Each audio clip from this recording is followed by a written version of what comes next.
Prepositions. Prepositions ये छोटे छोटे वर्ड्स होते हैं, लेकिन इंग्लिश में सबसे ज़्यादा कन्फ्यूजन भी यही करते हैं। तो हम प्रेपोजिशंस को बिल्कुल ज़ीरो से डिटेल में समझेंगे और ये वीडियो स्कूल स्टूडेंट्स के लिए भी हेल्पफुल होने वाला है और उन लोगों के लिए भी जो इंग्लिश बोलना सीखना चाहते हैं। तो चलिए शुरू करते हैं अपने वीडियो को। दोस्तों, एक छोटी सी रिक्वेस्ट, प्लीज़ चैनल को सब्सक्राइब ज़रूर कर लीजिए अगर आपको हमारे वीडियो पसंद आ रहे हैं, यूज़फुल लग रहे हैं तो। अब बात करते हैं कि प्रेपोजिशंस होते क्या हैं। तो दोस्तों, प्रेपोजिशंस एक वर्ड होता है जो नाउन के साथ आकर दो चीज़ों के बीच का रिलेशनशिप यानी कि संबंध बताता है।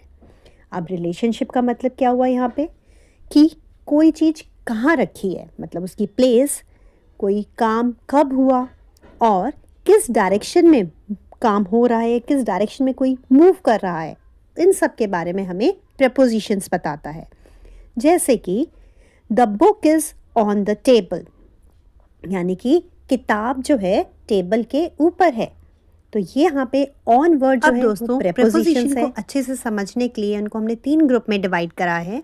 सबसे पहला वेयर मतलब कहाँ, व्हेन मतलब कब और डायरेक्शन मतलब इन विच डायरेक्शन, किस दिशा में। शुरुआत करते हैं प्रेपोजिशन ऑफ प्लेस से, मतलब वो प्रेपोजिशन जो हमें किसी की जगह के बारे में बताते हैं कि कोई चीज़ कहाँ है, वो आते हैं प्रेपोजिशन ऑफ प्लेस में। अब समझते हैं ना एग्जाम्पल से। सबसे पहले आता है इन। इन का मतलब होता है अंदर। जैसे यहाँ पे आप देख रहे हैं जो बॉल है वो बॉक्स के अंदर है, तो हम क्या कहेंगे, the ball is in the box. अब है ऑन। दोस्तों, ऑन का मतलब होता है सरफेस के ऊपर, मतलब वो किसी चीज़ को टच कर रहा होता है। अब जैसे यहाँ पे बुक टेबल को टच कर रही है, तो यहाँ पे हम ऑन यूज़ करेंगे, तो क्या कहेंगे, book is on the table. तरह अगर कोई फ़ोटो जैसे दीवार पे लगी होती है, तो उसके लिए हम क्या कहेंगे, the photo is on the wall, क्योंकि फ़ोटो और वॉल जो है वो एक आपस में एक दूसरे को टच कर रही हैं, इसलिए यहाँ पर भी ऑन यूज़ करा जाएगा। Eight.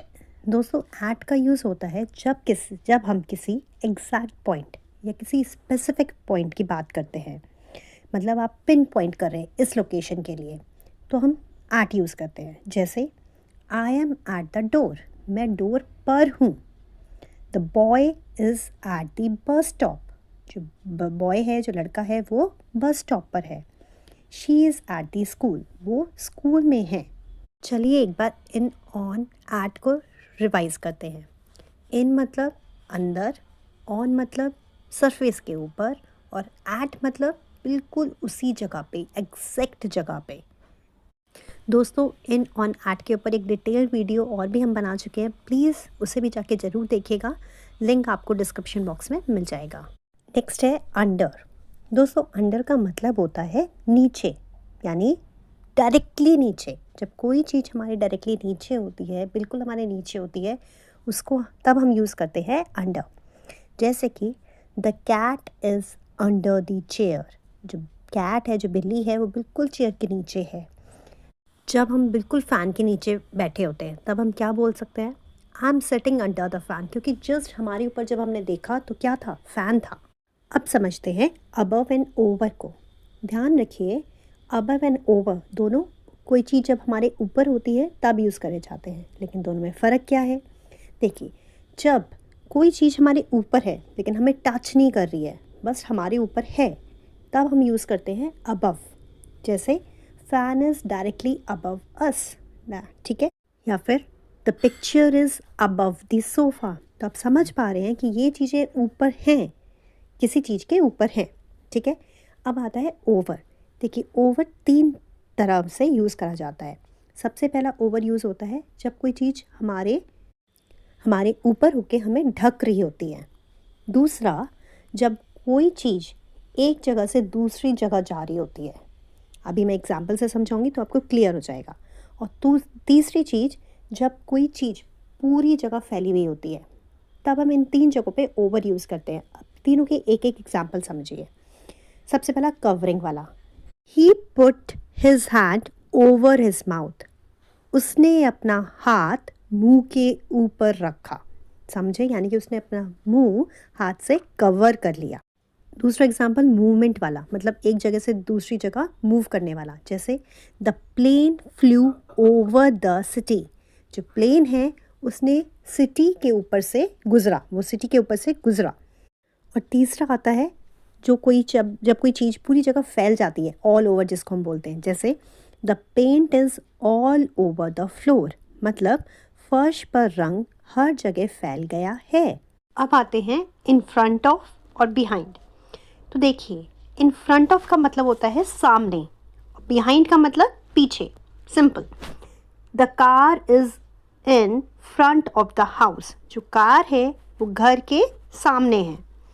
The car is behind the house. जो कार है वो घर के पीछे है।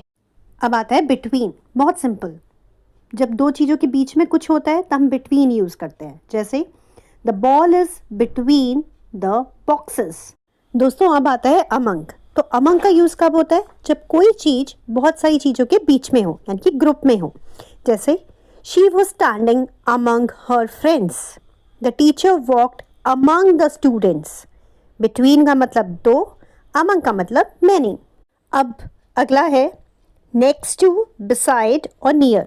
तो दोस्तों नेक्स्ट टू और बिसाइड का मतलब होता है बिल्कुल साइड में, मतलब वेरी क्लोज, बहुत पास। जैसे हम किसी को कहते हैं सिट नेक्स्ट टू मी, मतलब बिल्कुल मेरे पास बैठो। लेकिन नियर का मतलब होता है क्लोज, मतलब हमारे आस पास कहीं, लेकिन इतना भी पास नहीं कि हमारे बिल्कुल हमसे टच कर रहा हो या हमारे एकदम पास हो। जैसे हम समझ सकते हैं नेक्स्ट टू का मतलब होता है चिपका हुआ, और नियर का मतलब होता है पास, लेकिन थोड़ा गैप इसमें पॉसिबल होता है। अब आते हैं प्रपोजिशन ऑफ टाइम पर, यानी कि वो प्रपोजिशन जो हमें टाइम के बारे में बताएं, कोई चीज़ कब हुई। अब यहाँ पे भी तीन है हमारे, एट, ऑन, इन, ठीक है। लेकिन ये नहीं, हम यहाँ पे इस बार टाइम के लिए यूज़ करेंगे, तो ये ध्यान रखिएगा। इसमें सबसे पहले है एट। दोस्तों एट का यूज़ होता है एग्जैक्ट टाइम के लिए, जैसे eight 5 o'clock, eight 7 o'clock, at noon, ठीक है। ऑन यूज़ होता है डेज और डेट्स के लिए, for example Monday, Tuesday, Sunday, मतलब on 15th August, on my birthday. For example the meeting is on Monday, my birthday is on 15th August। In use होता है लंबे टाइम के लिए, जैसे महीनों के लिए, साल के लिए। For example I will come in January. Third और last category, prepositions of direction, मतलब कोई चीज़ किस डायरेक्शन में जा रही है। इसमें सबसे पहले है टू। तो दोस्तों टू का यूज़ होता है टूवर्ड्स के लिए, मतलब की तरफ, जैसे आई गो टू स्कूल, मैं स्कूल की तरफ जाता हूँ। She went to the market, यानी कि मार्केट की तरफ गई वो। दोस्तों इसमें अगला आता है इनटू। इनटू का मतलब होता है अंदर की तरफ, जैसे put the toys into the box, यानी कि टॉयज़ को बॉक्स के अंदर रख दो। आउट ऑफ का मतलब होता है अंदर से बाहर, मतलब इनसाइड टू आउटसाइड, जैसे she is coming out of the room, वो कमरे से बाहर आ रही है। कॉमन मिस्टेक्स देखते हैं। He is standing in the bus stop, नहीं, he is standing at the bus stop. क्यों? क्योंकि बस स्टॉप एक स्पेसिफिक लोकेशन, एक स्पेसिफिक पॉइंट है, इसके लिए एट यूज़ होगा। आई रीच्ड टू होम, नहीं, आई रीच्ड होम, क्योंकि रीच वर्ड के साथ कभी भी टू नहीं यूज़ होता। नेक्स्ट सुपर कॉमन मिस्टेक जो हम बोल देते हैं, she is married with him, नहीं, she is married to him. अब आपका क्विक टेस्ट टाइम। यहाँ पे 4 क्वेश्चंस दिए हैं, आपको इनके आंसर सोचने हैं। अपना टाइम लीजिए और आंसर्स सोचिए। नेक्स्ट स्लाइड में हम आंसर डिस्कस करेंगे। The cat is under the table, I wake up at 6 AM, he lives in Delhi, my birthday is on Monday. अगर आपके 3 या 4 आंसर्स करेक्ट आए हैं तो वेरी गुड, एक्सीलेंट। दोस्तों यहाँ पे हमने सारे प्रपोजिशंस के मीनिंग्स और उनके वर्ड्स को एक ही जगह कलेक्ट कर दिया है, सो दैट आप इन्हें ईजिली जब भी आपको ज़रूरत हो यूज़ कर सकते हैं। ये आपके प्रपोजिशंस हैं, प्लेस एंड पोजीशन वाले, and then relation plus movement वाले। दोस्तों अभी भी इस वीडियो में कोई भी डाउट रह गया हो, कोई भी कन्फ्यूजन हो, प्लीज़ मुझे कमेंट सेक्शन में ज़रूर बताइएगा। अगर वीडियो आपको थोड़ा हेल्पफुल और यूज़फुल लगे तो लाइक ज़रूर करिएगा, और प्लीज़ हमारे चैनल को ज़रूर करिए। और हाँ, आप बताइए हमें हम अगला वीडियो किस टॉपिक पे लाएं। तब तक अपना ध्यान रखिए। Thank you for watching.